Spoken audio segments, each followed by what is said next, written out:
My name is Scott Jackson.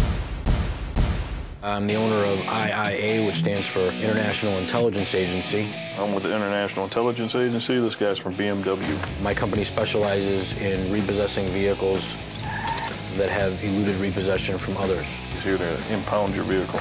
Say what? Some people have the mentality that that car is the soul of their existence, and they'll do absolutely anything to keep that car. Imagine what the reaction would be right now if somebody called them and said, dude, I just met two guys who are in a hotel room, and they're gonna spend hours there getting information on you so they can hunt you down. Imagine what the reaction would be. Holy shit. For us to repossess even one car means we did the impossible. I don't need you. I'm gonna hunt the car down, and I'm gonna take it myself.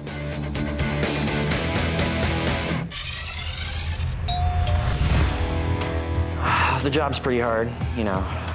It's not really your easiest job to do. So we're gonna go sit surveillance, so if he gets in and he pulls out, we'll be right there. I'm on the road constantly. I'll average 2 to 3 hours of sleep a night. There are some weeks I don't go to sleep for 3 days straight. Coffee. A lot of hours, a lot of surveillance, a lot of just hurry up and wait, hurry up and wait. Thanks for the chair. It's ambition, it's drive. I mean, that's what keeps you awake, that's what keeps you going. Living out of a car, living out of a suitcase. This is life, man. This is life. It is like 6 hours of pain for 1 hour of ecstasy. That's it. That's it. Yoo-hoo! That's a good one! Like old times, man. Like old times.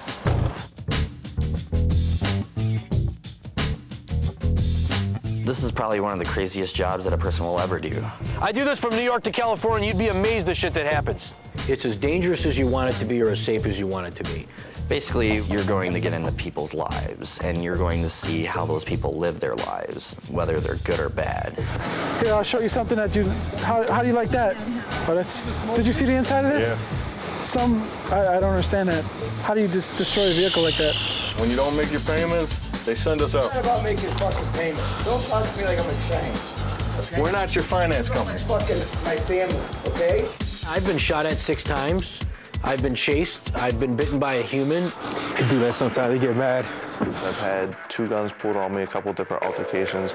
Your life is at risk every day. This fucking sucks. I've had knives pulled on me.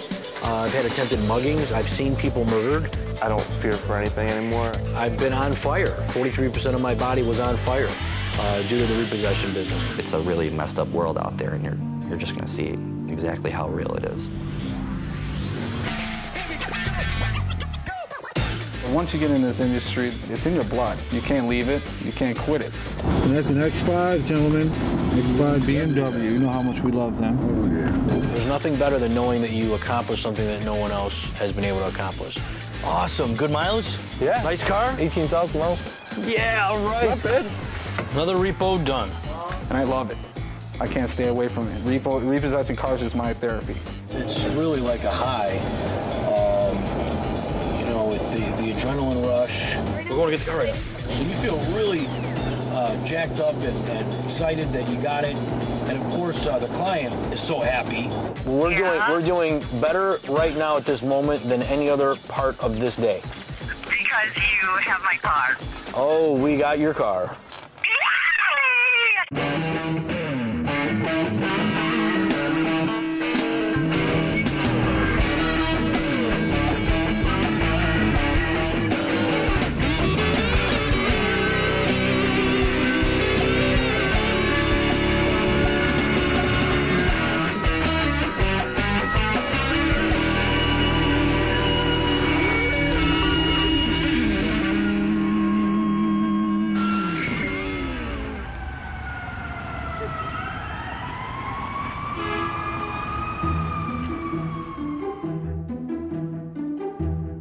Gary. Yeah. Bring that Mercedes file. I want to look online.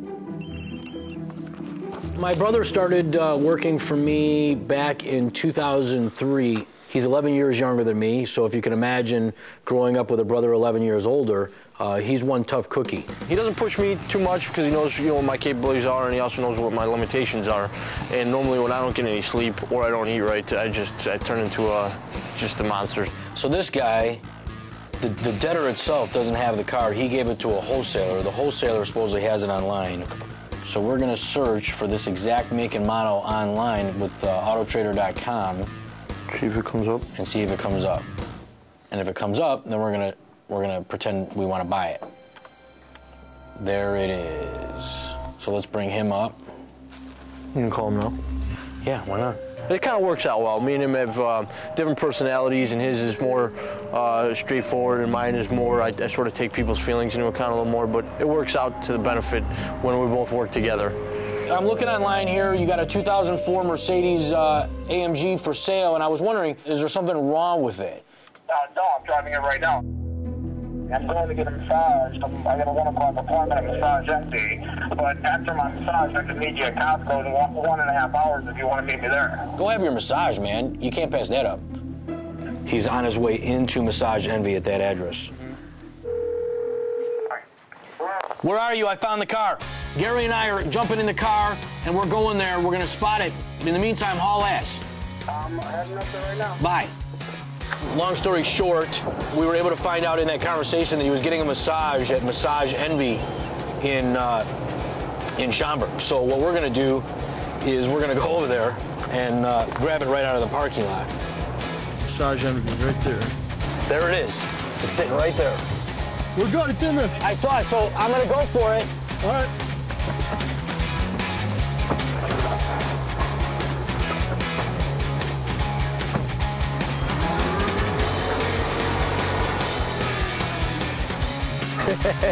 Gotta love it. Bye-bye. Got it. You got it? Yeah.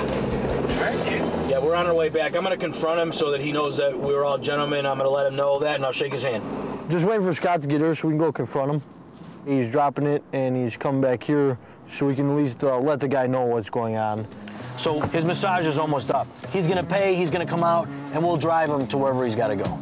Can we wait for the reaction? Like, let him come out and be like, what the hell? Yeah, we're going to, yeah. Yeah.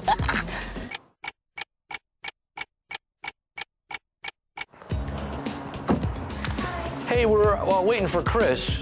Hey, how you doing? What's going on? You told me 2 o'clock at Costco. I was in the middle of my session. Yeah, I took the car. The car's gone. I took it. My stuff's in it. What are you talking about? Exactly, your stuff's in it. Yeah. I offered you a ride if you need to go somewhere. Yeah, I need a ride, of course. No problem. We're cool. Sadly, you don't know this, but sadly, because you're a car dealer, we have more problems out of people like you than anybody else. But we wrote letters. We proactively contacted everyone. Like I said. It doesn't matter. Yeah, like I said. Who am I getting a ride with? You're going to get a ride with Gary. Hey, Marcy, can you get Mike Boyle on the phone? Yeah, I don't care. Get him out of that meeting. I don't care if he's meeting with God himself. Get him on the phone. Okay, does he have a cell phone? No, he doesn't have a cell phone. He's the only human being on the planet that doesn't have a fucking cell phone. He knows about a personal matter. You think I'm calling him to work about a personal matter? This is not about a wart on his ass. Yeah, give him the message. Do your job, that's all. Good job. I know, it was on me.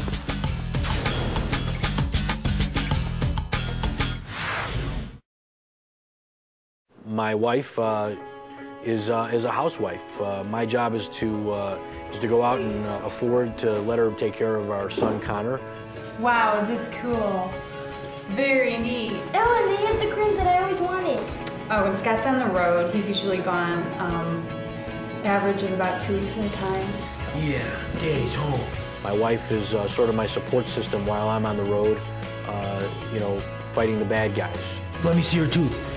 Oh my goodness. It definitely takes a toll on my son if I'm gone for several weeks, but it's a sacrifice that I make for him to work so hard.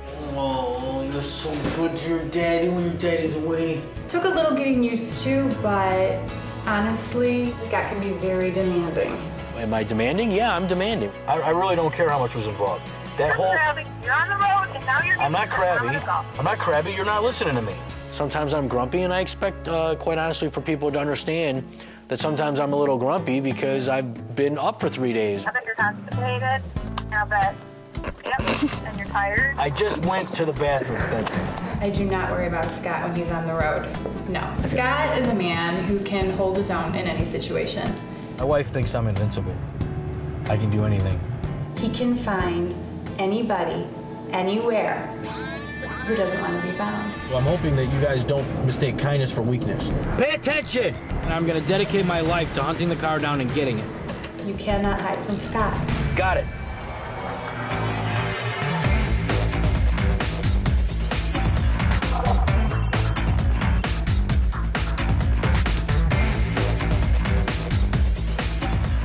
He was giving us the impression that he was being cooperative, but then he would hang up on you. Mr. Medlin, you should feel lucky that you're not in prison right now because you committed fraud.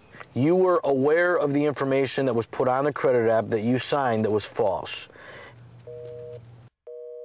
If he can extinguish this fire now and get us out of his hair, he's better off because his credit app is all fraud.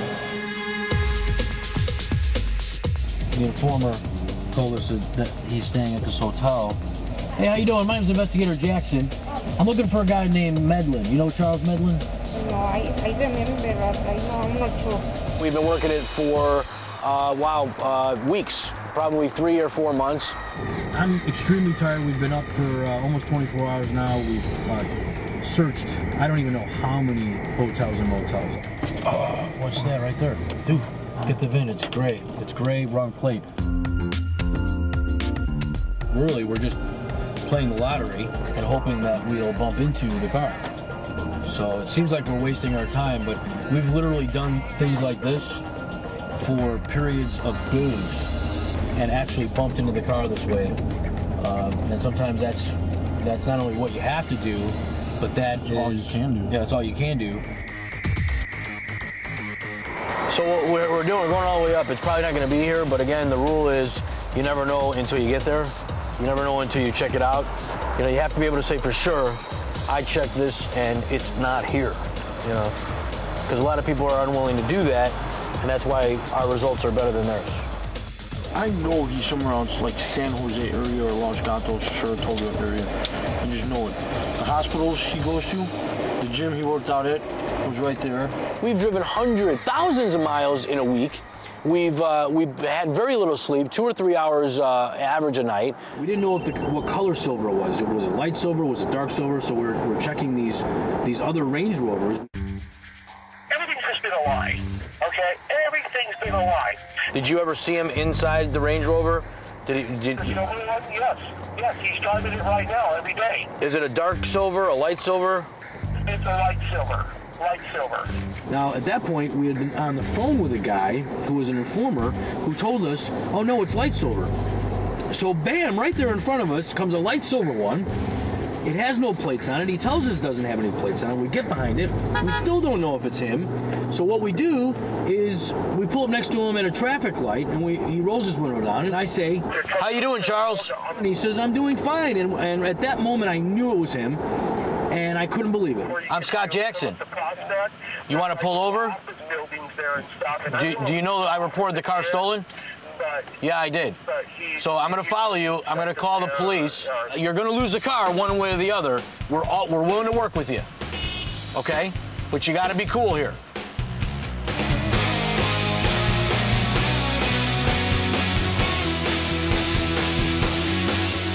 Your situation is you have possession of a car that doesn't belong to you, and they want it back. My goal is to let you know, boom, game over. This is over. And then you blew me off. You wouldn't call me back. You forced me to get on a plane and come here. I didn't force you. You did. You forced me. You understand. Your game is over. Tracking device? I think they should change the laws about people like this. Like, we should be allowed to just drag them out of the car, in my opinion, but I can't fathom it. In my life, I couldn't imagine driving a car for 10 months and not paying for it and not saying, you know, obviously the end of the road is here. I've been trying to fix this problem, but let's fix it now. I can't imagine how you can still be sitting there and not say, yeah, Scott, hop in. Let's go fix this. I mean, I gotta eat. You gotta eat. Let's go eat. No, I don't want to go eat with this fucking guy. I'll fucking I'll stick a fork in his eye, I swear to God. I thought Scott had a little more sympathy for the guy than I did. I worked the case in the office, and just want to know a little more background of how this guy operates. To me, it just seemed like the guy may have, Scott believes unintentionally a scam artist, but in my mind, he's still a scam artist, so. Scott's having breakfast with him now, so when you're getting closer, you're around the corner, give me a call, and then we'll make a move on it.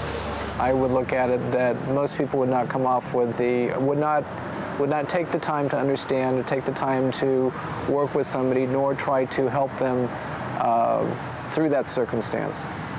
Scott's talking to the douchebag. He said we're going to have breakfast, we're going to handle it right. When we're done with breakfast, he's going to tell the guy we're taking the car. Once I think he realized that we got on a good communication level with him, he saw that and just really decided that he was just going to turn the car over and not play this cat and mouse games that he's been playing for months on end. Oh, man.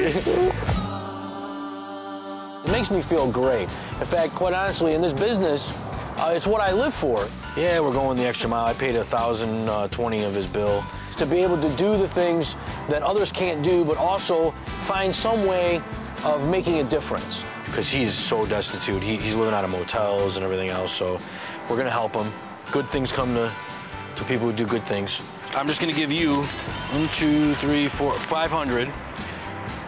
That should put you through 2 weeks of rental while you get your next deal done, and then you get a new car. Okay. Deal? Thank you. Awesome.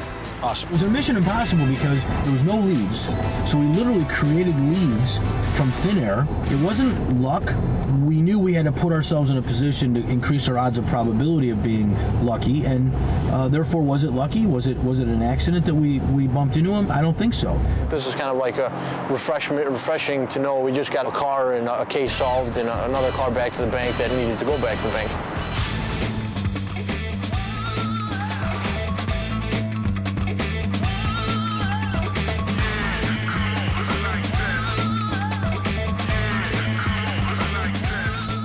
After all, the guy's got three $115,000 cars and one $60,000 car he hasn't paid in months. It doesn't take a rocket scientist to put 2 and 2 together and say, you know what, I really should give these cars back. But some people, they don't care. They don't care. They want to drive the cars for free. Good, are you Fadi? Yeah. Are you Fadi? Oh, I'm looking for Fadi Moussaoui. He has fog lights set up, shining down on his cars, very bright fog lights, so you can barely see. That's it. That's it. We checked the VINs on both vehicles. We looked inside the vehicles to see if there was any evidence, any leads that we could get from it. Express LA pickup. Express LA pickup. Go on in there and Google. He has assaulted and been arrested for battery against one of our other investigators in the past.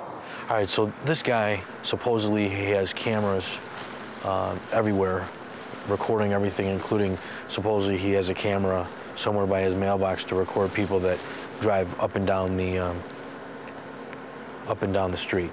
As you can see, the window is moved to the left. There's a little space there for him to be able to hear, and it's pretty cold out tonight. So for him to leave the window open that much means that he wants to listen. He's probably listening to us right now.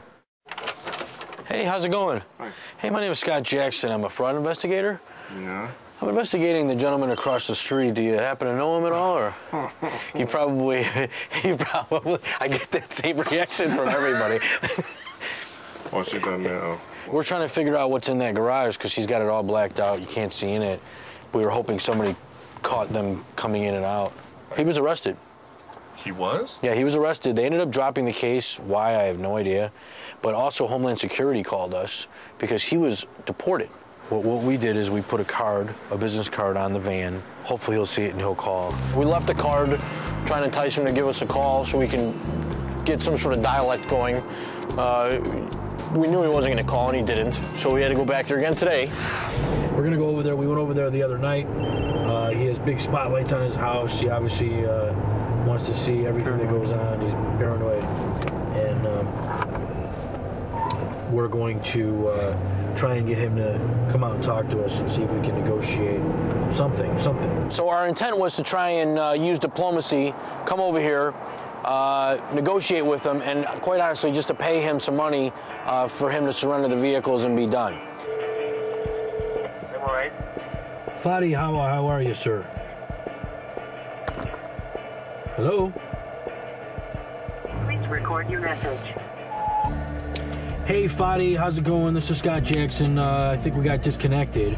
I'm at your house, sitting in front of your house. I put a business card on your van the other day. I was coming over here to talk to you about some money and these cars. I'll hopefully put this thing to bed. So we sat on surveillance on the house. We were probably there, I don't know, a couple hours. He flies in front of us. We see the car. It's our car. And he pulls into the garage. 2 of the 3 cars that we wanted were in the garage. It was great to see both cars. Goes right in the garage with the car. Immediately gets out of the garage, shuts the garage door. Hey, Fadi, it's Scott Jackson. Within seconds after that, his wife pulls in behind him with a Suburban. She gets out. She looks all confused. You're not going to talk to me? I came to negotiate. You don't want to do that? Hi, can I get the LAPD, please? Runs into the house, and then they immediately go upstairs and come out on their balcony overlooking, immediately get on the phone with the police. Yeah, big emergency. What a fucking pussy. Yeah, and I have a... I think they're trying to kill me and my wife. Trying to kill me. They're on the phone with 911 saying, they're here, they're going to kill me and my wife, they're trying to kill my wife and I. We end up waiting around because we know the police were dispatched, so we of course we're going to wait around. We're not going to take off, especially when we know we're in the right. What's he doing? He's taking pictures. Swift.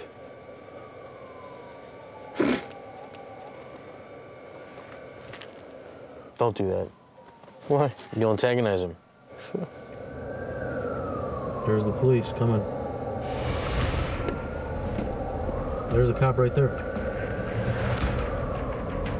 Street out. Hey, you in the black car, get out. Stop there. The police show up. We get out of the car to approach the police. The police make us turn around, put our hands up, walk backwards, be frisked. Hey, turn around, turn around, turn around. I have a police report against Scott Jackson. He's trying to kill me and my wife. Go get it, please. Scott Jackson, I believe, is the guy with the jacket. He said he's going to kill me and my wife. He's going to climb to the balcony over there, and by the time the police find out, we're going to be rotten. Isn't it unbelievable? They thought we were probably armed and dangerous just because they've only heard his side of the story. He said he didn't, on 911, he said he didn't know who we were. I think they're white guys. I mean, if you listen to the tape and you listen to what I'm saying and what I'm here, you'll see that he just lied the whole time on 911. Can you do a favor, turn off the camera? Yeah. One thing you don't do is piss off the repo man. I live to win and I will win.